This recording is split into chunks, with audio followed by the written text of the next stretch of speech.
অসহায়ের মতো হয়ে গেছিলাম।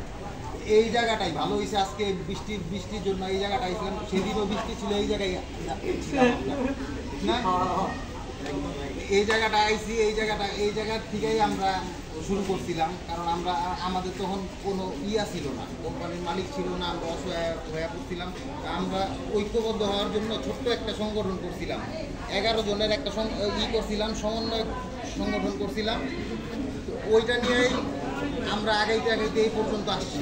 হ্যাঁ, আমরা কে কি করছি এখন পর্যন্ত, আমাদের কার কি হয়েছে, ঠিক আছে, আমাদের চাকরির নিশ্চয়তা কতটুকু আছে, আমরা কতটুকু আমাদের চাকরি বাঁচানোর জন্য আমরা নিজেরা যুদ্ধ করে, সবাই, শুধু আমরা 11 জন না, আমরা সবাই 340 জনই কীভাবে যুদ্ধ করে এই পর্যন্ত আগাইছি। আপনারা সবাই তো দেখছেন না, এটা তো সবার সাথে হয়েছে। হ্যাঁ, সবার সাথে হয়েছে, সবাই আমরা সংঘবদ্ধ ছিলাম। তো এই কমিটিটা একটা পর্যায়ে যখন আমাদের বিষয়গুলো নিয়ে আমরা আন্দোলন শুরু করলাম, তখন কেন্দ্রীয় কমিটির থেকে এটাকে একটা আংশিক একটা কমিটি মানে আমাদের আমরা যাতে প্রতিষ্ঠানে আমরা সিকিউর থাকি। সিকিউর বলতে আমাদের যাতে মানে কোনো ভয় না থাকে যে আমরা একজনের কোনো ক্ষতি হইলে, একজনের চাকরি নিয়ে টানাটানি হইলে, একজনের উপর জোর জুলুম হইলে আমরা জানি 10 জন একসাথে হয়ে ওইটা প্রতিবাদ করতে পারি না।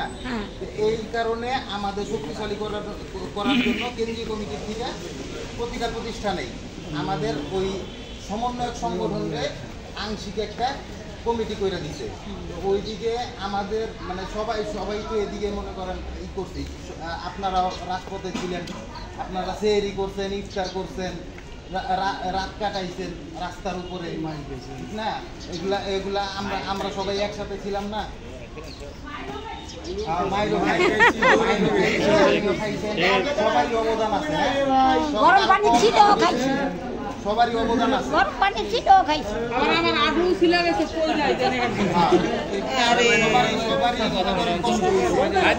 সবাই আমরা কষ্ট করছি, সবাই আমি আগে বলে শেষ করি।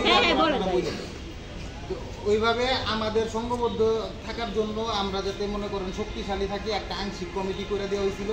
সবারই এদিকে অবদান আছে, সবারই এই পারফরমেন্স আছে, কারো কম কারো বেশি, ঠিক না? সবাইকে আমরা হইতে পারছি, সবাই পারি নাই, কেউ 100% দিচ্ছি, কেউ 50% দিচ্ছি, যার তরফ থেকে যতটুকু দেওয়া সম্ভব ছিল।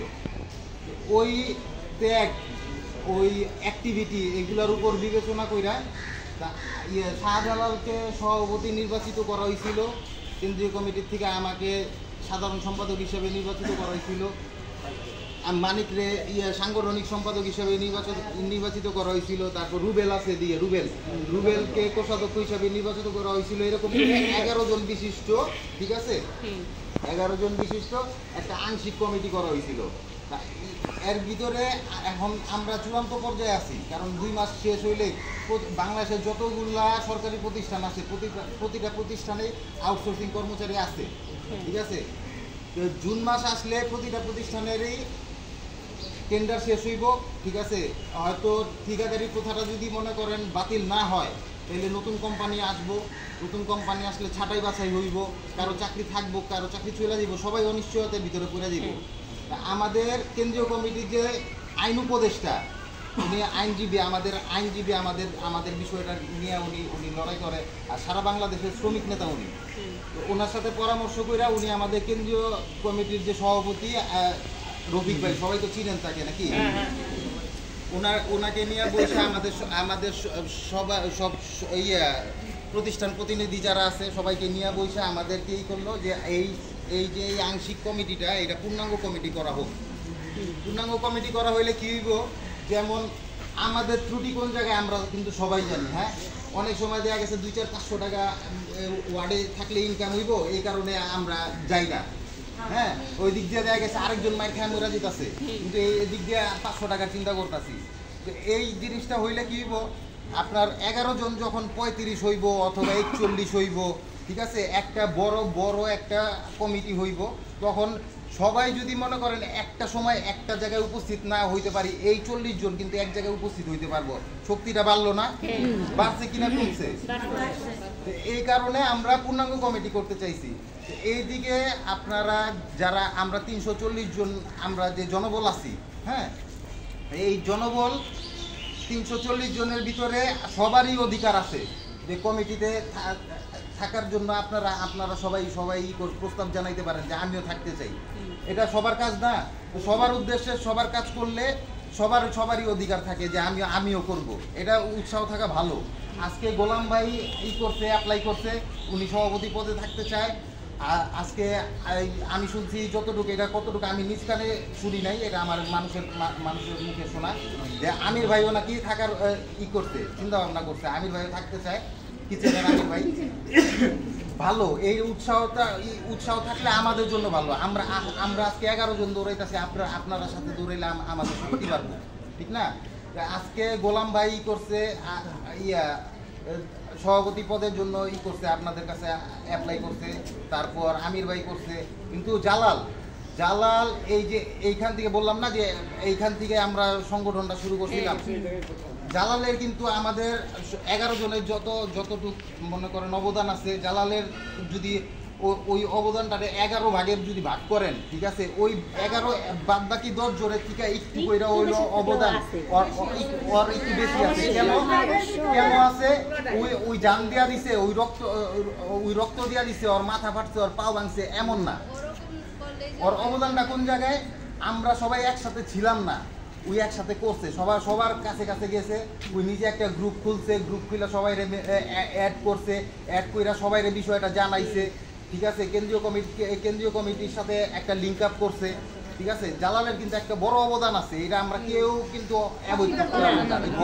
আমরা যখন এখানে কেউ পদে দাঁড়াইতেও চাই না সমন্বয়ক হিসাবে, ভয় পাইছি যে না দাঁড়াইলে অথবা চাকরি যাবে, তখন জালাল দাঁড়ায় সাপোর্ট দিচ্ছে, এটা কেউ দেয় না, সবাই নিজের চাকরির ভয়। আচ্ছা, যাই হোক, এইটা সবার অধিকার আছে। এদিক থেকে যে আনারা খালাও বলতে পারে যে আমি সভাপতি, রাশিদা খালাও বলতে পারে আমি সভাপতি, ঠিক না? যে কেউ বলতে পারে, যে কেউ। কিন্তু আপনারা মানে একটা জিনিস আমি আপনাদের সবাই শুনো, আমার কথা একটু শুনেন, আমি কিন্তু শেষ করি নাই। হ্যাঁ, আমার এখানে ভাই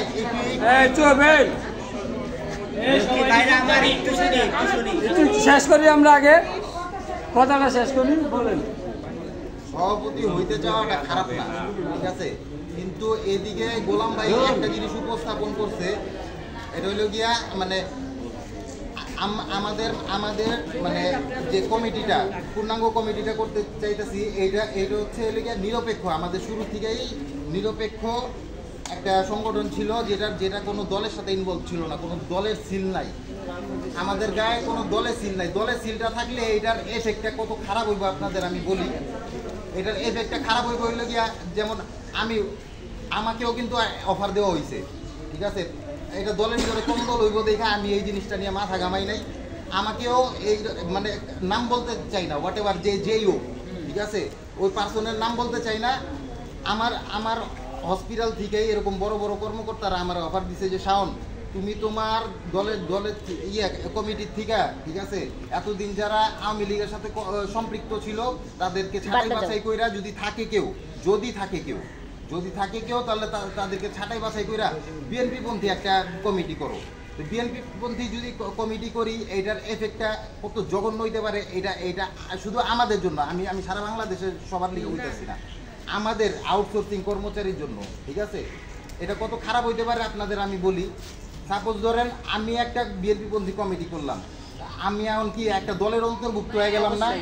এখন দলের অন্তর্ভুক্ত হয়ে যদি আমি হসপিটালে থাকি, আমাদের যখন চাকরি নিয়ে টানাটানি করবো, অথবা আমাদের বেতন পেন্ডিং করে যেতেছে, ঠিক আছে, আমাদের হসপিটালে কোনো সমস্যা হইতাছে, তখন মনে করেন কেন্দ্রীয় কমিটি থেকে যদি আপনার কোনো কমান্ড আসে, ওই কমান্ডটা যদি আপনি ফলো করতে যান, আপনি কখনো করতে পারবেন না। কেন করতে পারবেন না? কারণ আপনি জিম্মি হয়ে গেছে এতদিন। এই যে আওয়ামী লীগের আমলে, ঠিক আছে, আওয়ামী লীগরা যে দোসর বলে, ওরা আসলেও দোসর, কারণ এই 18 নীতিমালাটা কিন্তু ওরা সৃষ্টি করছে। এই আউটসোর্সিং প্রথাটা ছিল না, ঠিক না, ছিল না। ওরা যখন প্রথাটা করছে, ওরা এইটারে আউটসোর্সিং এর নাম দিয়া একটা আদব ব্যবসা শুরু করছে, ঠিক আছে, ভাতের হোটেলে থেকে রমরম ব্যবসায়ীটা এটা সবাই জানে। তো এতদিন আওয়ামী লীগের লোক যদি কইরা থাকে, ঠিক আছে, তাহলে ভবিষ্যতে যারা ক্ষমতায় আসবে, আমি বলতেছি এটা